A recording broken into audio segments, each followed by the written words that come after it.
So, Namaste, welcome to this Satsang Questions, Volume 2. And we're here again to answer questions that have been sent in via the form on our website. And you can send a question in for this. If you prefer to ask something anonymously, we always read these out anonymously and answer them. Or if you just simply can't attend a satsang live for whatever reason, you're working or whatever, you can also send the question in. And every now and again, we get together and we read these questions out and answer them. So, as always, Anish is here with me to read the questions for me to help me out. So, whenever you're ready, Anish, we'll get started. Thank you. First question. Dearest Helen, I don't have a question but wanted to share. This morning, before doing meditation, I had pain in my shoulder and foot and hands, but remembered what you said on meditation video. Every time I noticed a pain or uncomfortable sensation, I used it to point me back to the stillness, and it worked every single time. I had to keep bringing attention back a lot, but that didn't matter. The stillness was always there, and after I finished my pain was gone. This stuff really works, Helen. You should think about being a teacher or maybe writing some books. Just kidding. I'm just feeling very joyful this morning. Love you heaps. Thank you. Yeah, maybe I'll give that a go, this spiritual teaching thing. Um, I'm so glad you got a really positive result like this, and thank you for so much for sharing. It's always wonderful to hear of our successes, and physical pain especially can be a very harsh teacher, right? It's unyielding, and but we can begin to learn something about it when we bring our attention back as often as we can to that which is watching the pain. Because in doing that, we can't be resisting the pain. And it's actually the resisting of it that makes us suffer. So we can be in physical pain in the body, we can have physical pain, but not be in resistance to it. And for me, this was amazing the first time I discovered that physical pain and suffering were two different things. And of course, also emotional pain. We can resist that or we can allow it. But so it's the same for the physical pain. Anytime that we're able to bring our attention. I'm aware of this pain and I'm bringing my attention to the awareness of it. I won't be suffering. And quite often the pain will either diminish or disappear, but even if it doesn't, it is it's different the way we experience it in our meditation here or in our rest of our life. And even though with physical pain, attention will keep going back to the pain, and you have to keep bringing it back in your meditation. It's totally okay. It's very normal. We're not having to keep our attention on the awareness. You bring it back and it will go back again out of habit. And that happens for all of us. All the great sages have been through that too. So all we have to do is bring it back, bring attention back to awareness or stillness or silence, whichever word or label we're using for that, which we really are, just as often as we can, and you'll find that that makes a huge difference. Suffering and pain are two different things, and it's such a vital thing to see first of all, but also to experience, because then we're not so scared of the pain. If we know we don't have to suffer with it, we don't have so much fear about it.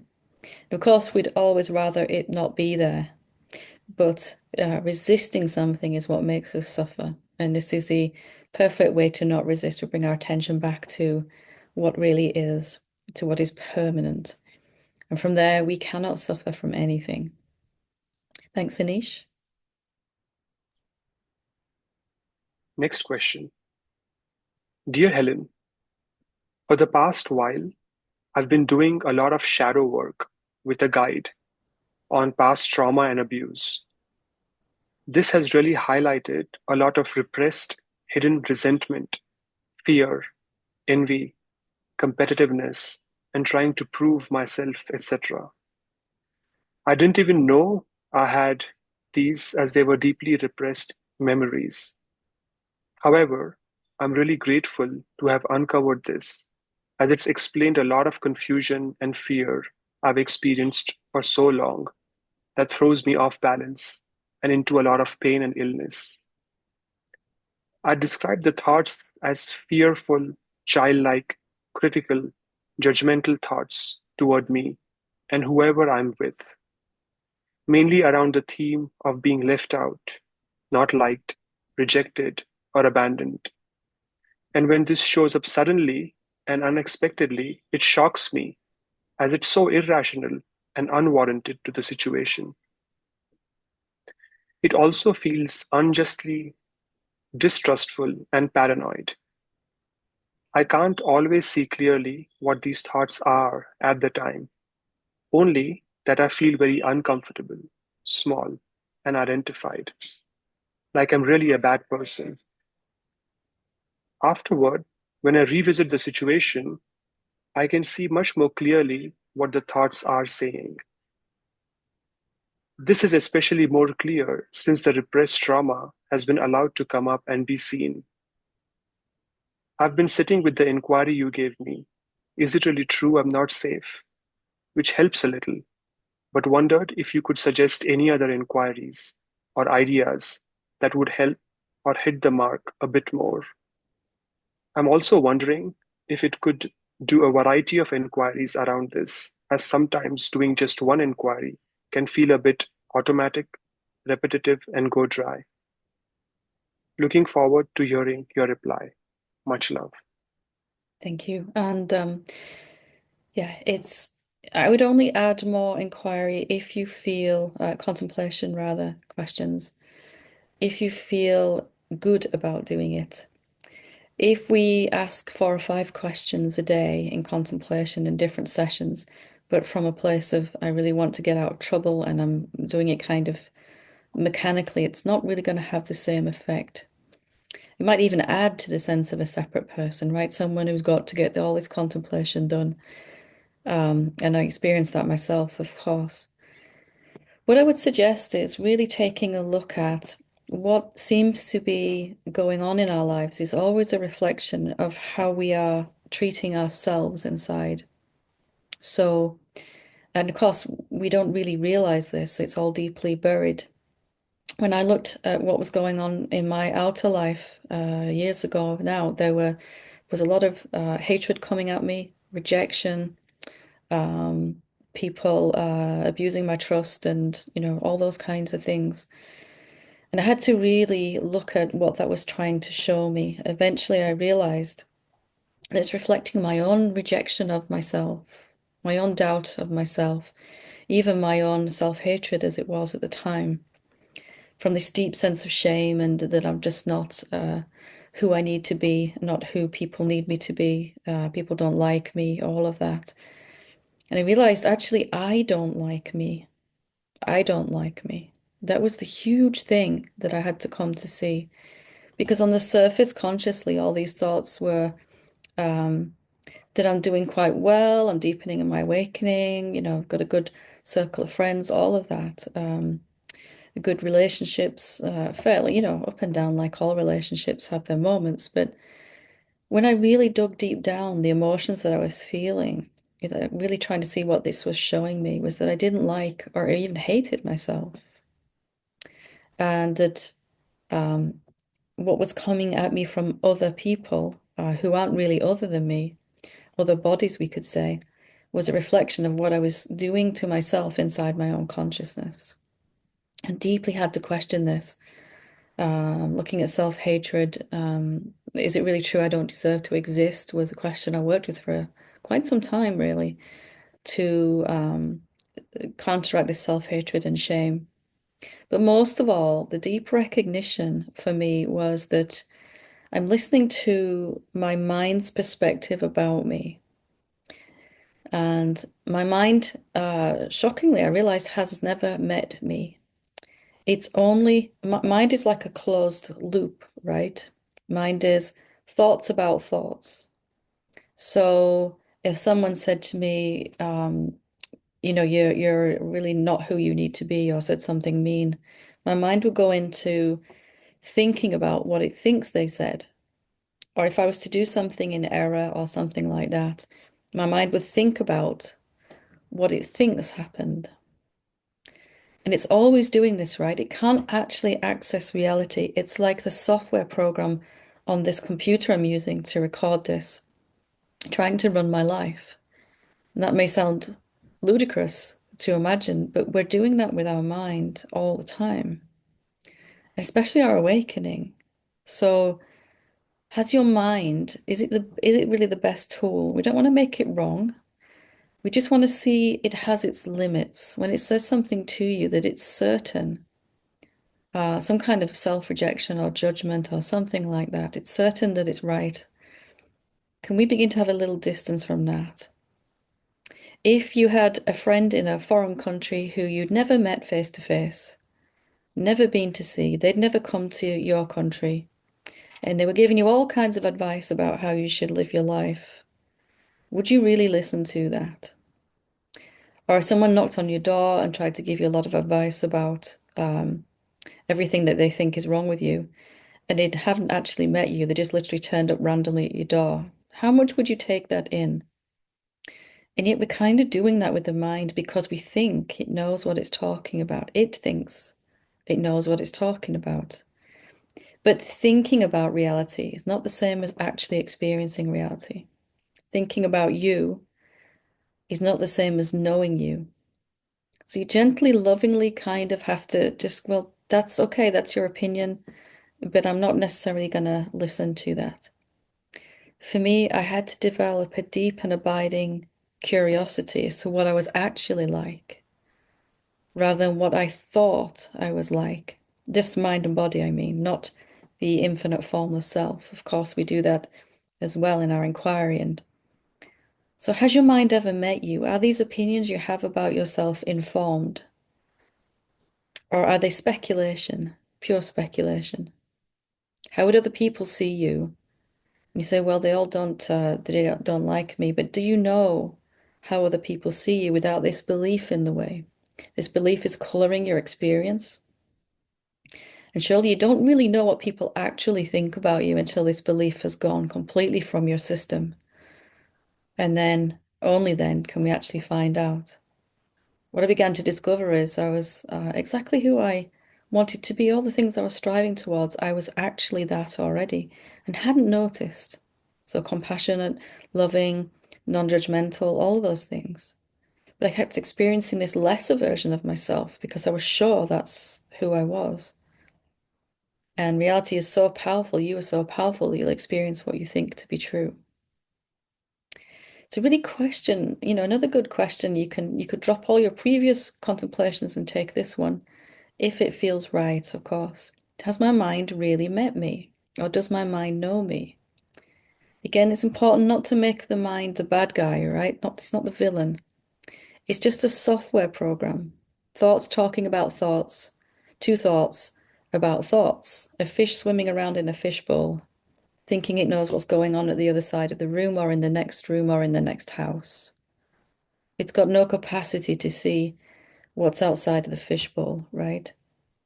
And the mind is a little fish swimming around in the bowl. And it doesn't even know that. So we can treat it very lovingly, but also not listen to it so much. And eventually, not at all. So that would be my suggestion. Has my mind ever really met me? You might find something profound happening then. And a deep willingness to see what you're already like. It'll have to take a deep willingness to override the tendency to just agree with what mind thinks. So, hope that helps. Let me know how it goes. Thanks, Anish. Hi, Helen. If we go with no labels, why are there Buddhist ornaments visually seen on your YouTubes? Maybe it's because it's a symbol for you and not a label. I love your work and presence very much, sincerely. Thank you. Yeah, it's a symbol. The Buddha is here and Krishna is next to them. There is a little Shiva there as well. And they're all representations. So the Buddha that you see behind me is not a reminder of a person who managed to wake up to the truth thousands of years ago. It's a representation, something that points us back to the Buddha field or the Buddha nature, which is the infinite consciousness. And we have all these reminders. I have pictures of different teachers over the years that have inspired me and other little symbols. And they just remind me of who I really am. So when I look at the Buddha statue now, it reminds me to experience my own infinite formless nature. Years and years ago, of course, I thought it was referring to a particular man. We all know the Buddha's some amount of the Buddha story. But it wasn't that human body that changed the world like that, was it? It was the infinite nature of the Buddha field, Buddha consciousness. And that's what these symbols are pointing to. Because your mind could look at the Buddha and say, Buddha, and it's a thought, and it's even then used to sustain a sense of a separate self, because we might go into comparison. I'm not as good as the Buddha and all of that stuff. But your heart will want to, what is the Buddha? What is the Buddha? What does that point to? What does Shiva reflect to me? And it's all a reflection, a symbol that reflects to us, as you said, the infinite consciousness that we are. And I just like collecting them somehow. I've ended up with lots of Buddha statues in my home through gifts and things. So hope that helps. Thanks, Anish. Hi, Helen. Thank you for your content and inspiration. Is there a specific order for reading your books, or just what I feel intuitively? Thank you. Yeah, good question. If you're new to awakening or new to these teachings, you might want to start with dissolving the ego. And that is basically an introduction to the meditation that we are learning here. The teaching here is focused around meditation, contemplation, and self-inquiry.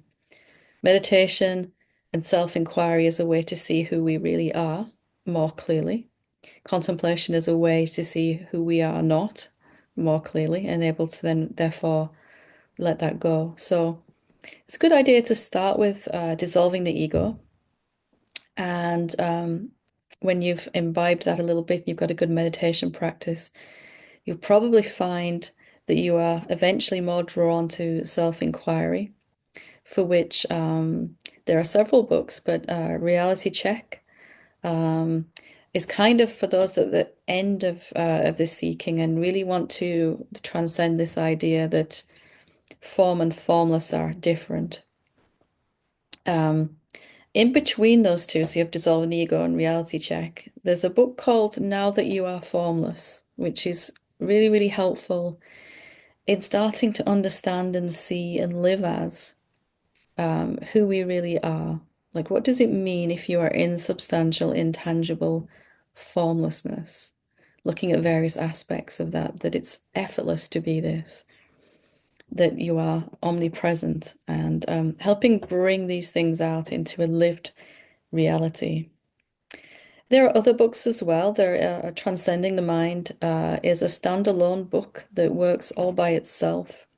Um, and can be practiced without any meditation at all. It's a very direct path of using the mind to transcend the mind, looking at the core thoughts that keep the mind structured thinking. Because when the mind falls into silence, reality is stunningly obvious. There is the story of I also, which is a self-inquiry book. And there are other ones, Top 10 Myths, How to Fall in Love with Yourself, that you can read at any point, whether you're brand new or whether you've been around for a while. First book I'd recommend is Dissolving the Ego. Last one, probably Reality Check, because it's very direct right at the end of our seeking journey. The last thought we believe, and the first thought we believe is that form and formless are two different things. The tangible objects I can see in this room and the infinite consciousness in which they appear are two different things, says the mind. So hope that helps. Um, very loose structure, but go to which one your heart calls you to, right? You'll know when you pick it up or see it. I go, yeah, there's something about that one that I really want to dive into. So, thanks, Anish. Dear Helen, thank you for being and for all you do. I have a question which has come up from time to time. I have studied energy healing of various modalities and worked as a practitioner, as well as using healing for family members. I have had confusion in thoughts and questioned the validity about how much one can actually help someone in quote else in appearance if there isn't anyone else. I think now that if energy healing gets sent remotely to a person, it's up to the one in capital whether that helps them or not. But I have conflicting ideas as to whether they would heal anyway, whether or not I seemingly assist them and send intent to heal, etc. Would love to hear your perspective on this. Much love and thanks. It's a really good question. I struggled with this one myself on the path because I originally trained in Reiki and later did hands-on healing for a long time. And as my awakening began to deepen, I really uh, pondered this question as well. And eventually I came to the seeing or realization that if someone is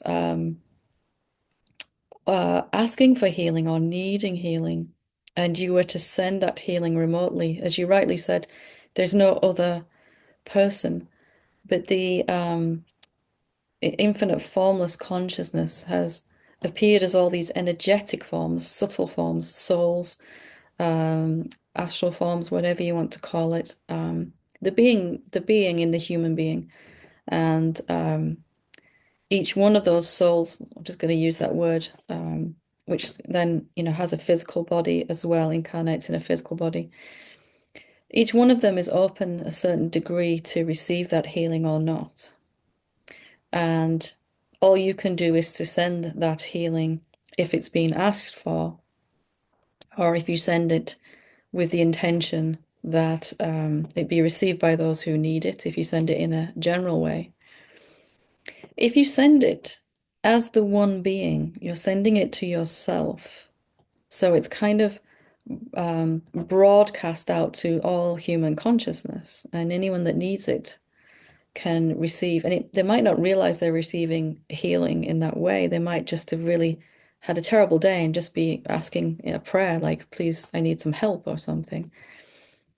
But one thing that became clearer that really finally put this question to rest for me is if I'm not a separate being and the person I'm sending it to aren't separate, then the asking and the sending must be the same event, not two isolated things.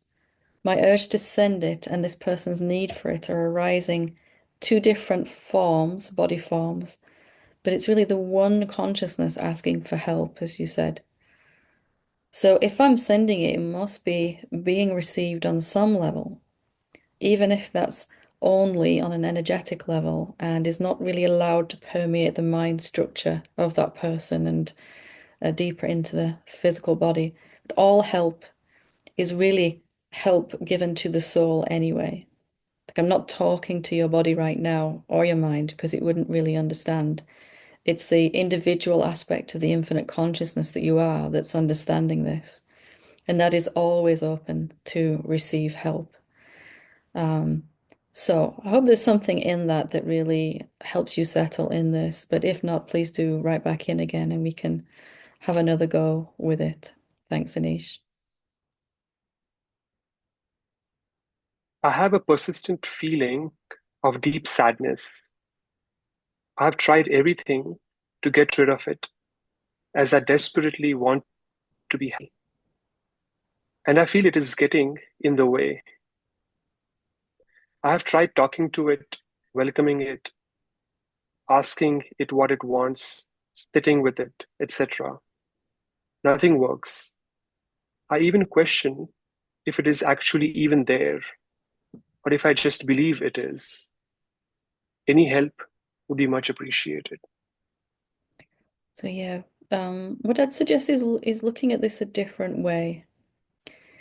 If we feel that sadness is getting in the way of our peace and our happiness, then we're going to be doing any spiritual practice we do from a perspective of trying to get rid of it. So it's kind of like someone knocks on your door that really needs help. You open the door, and at the same time, you're trying to shove them back out again as they're coming in. You can come in, but only as long as you absolutely need to. Um, so we're saying to the sadness, what would you like to tell me? But it's only really so that it will go away. And it's not a true acceptance. It's more of a tolerance or something like that, right? And of course, I did it as well, and nothing worked for me either. So the best way is to approach this sadness, to ask it what it wants to show us, what belief is underneath it, not needing it to go at all. And that may seem a weird thing to say because, we say, well, of course we want sadness to go, we'd like to feel better. And the key to meet sadness without needing it to go is to realize it doesn't have to leave before we can feel peaceful and joyful. I have felt peace with all kinds of negative emotions, joy. One time I had a lot of bliss going on and a lot of terror at the same time. It's very strange. Um, One time I had some grief and there was also joy and peace at the same time. Whatever, any negative emotion arises for me now, which isn't really that often at all, it's embedded in this peace. It's just sitting and held in peace and a deep love. So if you can ask this question, you can also ask the sadness what it wants to tell you. But feeling the sadness when it arises, going towards it, turning towards it, then asking, what else is here right now for me to experience? So, not trying to take the sadness and put it over here. Okay, you're here, you exist. What else is there that I can experience? What else is here right now? What else can I notice? Some variation of that question. So, you're including it and allowing a greater experience at the same time. Finally, for me, then, these emotions began to disappear with contemplation, of course, of the belief. But and that was coming from that contemplation was effective because it was coming from a deep love that really didn't need it to disappear. And from that point, the sadness, fear, and all of that would turn into peace anyway. These are frequencies that have been trapped in the body. We call them fear, guilt, anger, all of that sadness, despair. But really, they're just frequencies that would need somewhere to live and exist for a while in a body that's not trying to get rid of them just for a moment, and they will shift on their own. So deep sadness would begin to move to irritation, and then it would go to peace. Anger would be returning to disappointment, and then peace, and then love. So each emotion is on its own journey. But what we really need to do is open the door wide and say, come in and sit down. And I'm going to see who else wants to come in too. I've got my other friends waiting outside, peace, love, and joy. If I'm open, and so the sadness is just another way of showing up in that moment rather than something you need to get rid of. And you're not suffering from the sadness because you're open, the open mode of questioning what else is here actually stops you from being able to suffer. You can actually get to a point where the sadness can be there and you don't even really care. It's just the tiniest part of your experience with this deep, deep peace and silence that is there also in your experience. So maybe welcome it if you can, and then ask one of these questions. What else is here too? Because all of our attention tends to go to this one phenomenon, this one emotion, and we close up in that. And it's hard to really have any transcendence then. Hope that helps. Thanks, Anish. I've been meditating for a few years now, every day. in the manner of letting everything be as it is and rest as awareness. I've had an uncomfortable sensation in my neck, Adam's apple area for 30 years. It's not anything medical, just a sensation that grabs my attention, makes me uncomfortable, and stimulate thoughts of, I hate this feeling, and I wish it could go away. In meditation, I let it be, sometimes feel into the sensation and not run away, sometimes feel the space the sensation manifests in. It seems crazy, but out of all of life's issues, this sensation is the main problem I wish to dissolve or learn to be content with, but it still persists. Any advice on uncomfortable sensations for me and others that may have them? Thank you. And perhaps if you notice there, you might just notice a little self-judgment in what you've written that, this is just a sensation, and it may seem crazy that this is the biggest problem in my life. So maybe just checking that out. If it's what's currently an issue for you, that's what's an issue for you, right? And if it has been for a while, so be it. Meaning, we don't really need to judge ourselves, because sometimes the thing itself is continuing the sensation because it's a reflection of our self-judgment. Um, for many things in my own journey, they stayed as a reflection of my self-criticism that I should have transcended this by now. I should have figured it out or figured out how to be with it completely. I'd heard that if you just be with things, somehow they disappear or you don't suffer with them. And of course, I couldn't quite seem to manage to do that with certain things, fear and other emotions. There was always for a long time, a sensation in my chest, like a heaviness, like someone was putting a heavy stone on my chest. And um, sometimes a feeling that I couldn't breathe fully. I just couldn't quite fully expand my lungs. And for a long time, I just needed that to go. But then I stopped judging myself for that and realized it mustn't have quite told me everything it needs to tell me. And it doesn't really matter how long that process takes. And of course, we would like it to be gone. But can you ask yourself this? How would you feel if it had gone? This sensation in the throat. If you looked back and one day and you realized you hadn't felt this sensation, it's just disappeared for at least a month, 2 months, it's gone completely. Maybe you didn't notice till you kind of look back. When I asked myself this question about this kind of heavy feeling, um, or many things that came up, fear, etc., the answer was quite surprising. It was like, if this thing had gone already, I would feel like I was good enough. I'd managed to get rid of this thing. So it was a reflection of my own sense of unworthiness and self-rejection. It's not the thing itself, it's what we're thinking about it, right? Mostly this usually quite unconscious thought that if I was awakened enough or doing enough spiritual practice or doing it right, or if I was further ahead than I am now, then this would have disappeared already. So it can't go until we actually admit that we are good enough inside through our meditation, our seeing of who we really are, our self-inquiry, our recognition that we are the formless perfection of the infinite silence in human appearance, looking like a human being. So what would you feel and think if this had gone? For me, I would feel awakened, I would feel free, I would feel unlimited. I would have more time, more energy because the focus wouldn't always be going in the mind to this particular problem that just wouldn't go away.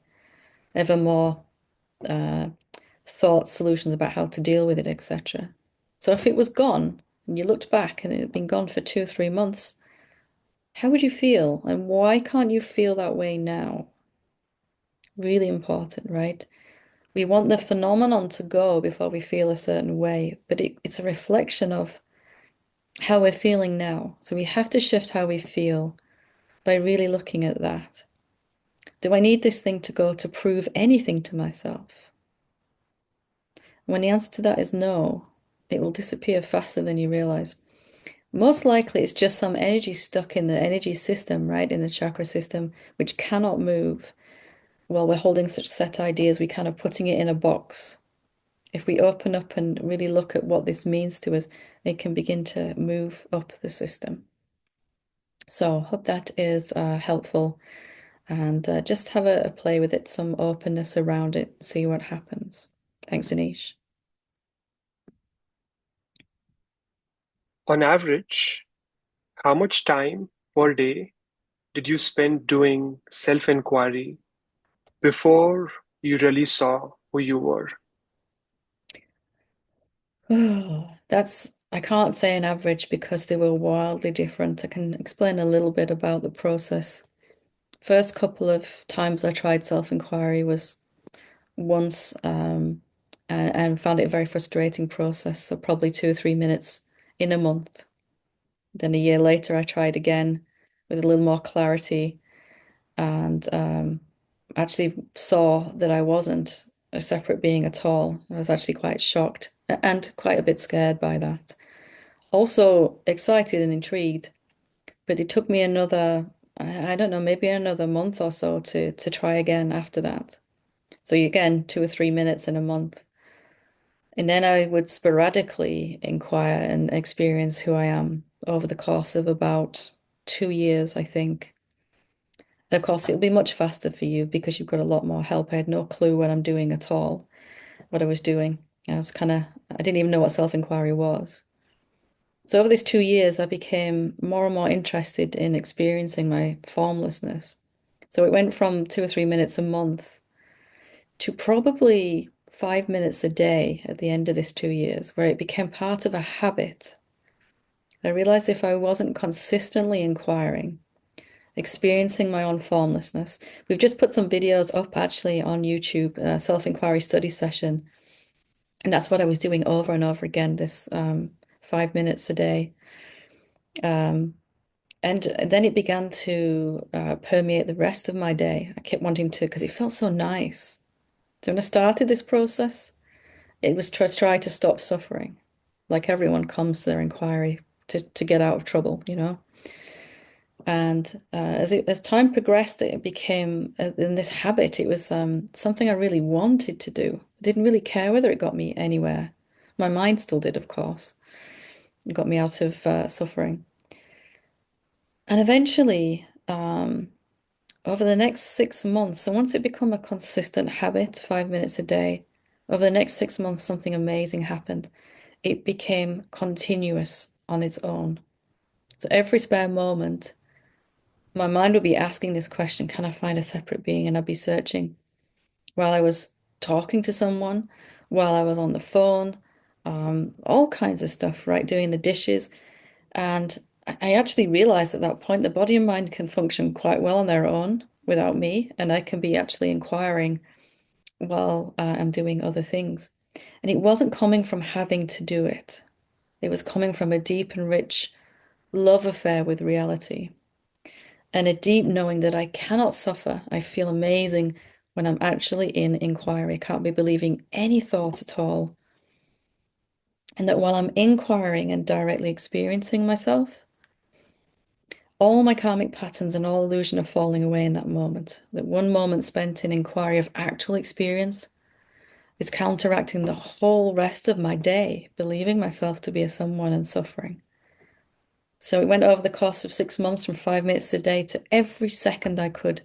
At the end, it was crazy. At the end of the 6 months, my first thought when I woke up would be, who am I? What am I? Where am I? And I goes directly to experiencing that. It was just running on autopilot. Like, and if you've ever worked with a mantra, you'll know that that happens, right? If you repeat the mantra first, you trip up over the words, eventually it becomes automatic and it's just going on in the background all the time. And the inquiry is still going on. I still do it every day just for the fun of it. I love experiencing myself deeper and deeper. So you could spend 10 hours a day doing self-inquiry because you think you have to or you should, and it will get you nowhere. You could spend 5 minutes a day doing self-inquiry because you really want to see who you are, and it will get you there so fast to a direct seeing of who you are. Not there's anywhere to get, but living as who you already are in the waking state more and more. And you'll actually start to feel it's so nice to do it. The body, the system, everything's open when I'm questioning, searching, looking, not thinking. It becomes quite nicely addictive on its own, and therefore it fulfills itself to the end point every time. You fall in love with self-inquiry. It's a spirit of inquiry. It's not a doing so much. It's what you love to be that openness of inquiry. And to never assume that you've seen all of who you are. How could we ever really if we're infinite? So I've said all that because I can't really give an average, right? With that progression, hopefully it's clearer. Everything changed though when I started to realize some part of me wanted to do this inquiry and loved the inquiry, didn't even care about the results, just loved the inquiry process itself. Of course, there was still the seeker for a while that was trying to desperately get out of trouble. And for a while, there were two reasons for doing it. First, because I have to and should. Then, because I want to. And also, I have to and should. And then this have to and should fell away, and there was just the joy of inquiry. And there was no reason for doing it then, just like there isn't now. I just love it. So, hope that helps. Thanks, Anish. Last question that was sent in. Hi, Helen. What is sexual lust? And what question would fit for contemplating this? Thank you. And thank you, Anish, for reading so wonderfully.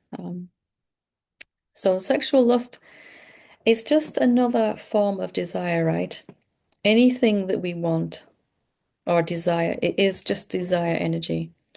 And when it's in the lower chakras, we tend to call it sexual desire or lust. And if it's really contracted, if the energy isn't being able to move up the energetic system because there's some beliefs in the way, then it might feel more like lust than desire, more like a have to or an obsession or something like that.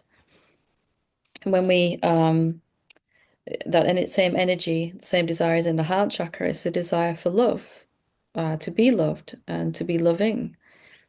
When it's in the crown, it's a desire to know ourselves completely. In the third eye, a desire to see clearly. In the sacral, a desire for intimacy, emotional, all of that, right? A real intimacy. So it's really just desire energy. And you can begin to allow it to move upwards if it's a problem. If it's sort of, for me, for a long time, it ran my entire life and it was very hard to focus on anything else. This question for me was very helpful. What is it I really want? This sexual desire seemed to be what I wanted to do, but it was more about the intimacy and the connection and eventually the union, the deep, rich oneness that we would experience in those intimate moments sometimes. And I realized it was the feeling I wanted, the sense of unity, the sense of oneness. So we're not rejecting this sexual lust at all. We're just really asking, what is it I really want? Why do I want this person or this thing? In the solar plexus area, it can be desire for many, many things, to step into our own personal power and all of that. Why do I want this is such a good question, curiously. Not the mind's judgmental version, like, why do I want this? I should be beyond this by now. Why do I want this? What is it I really want? And you'll feel something begin to shift then, and the energy can open and move through the chakra system.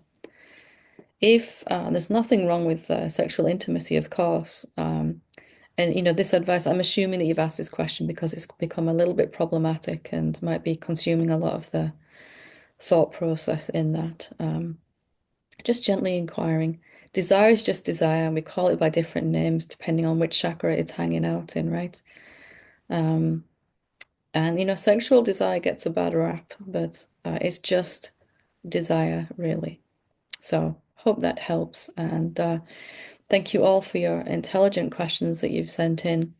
And we will be meeting again to discuss more satsang questions, probably towards the end of January now.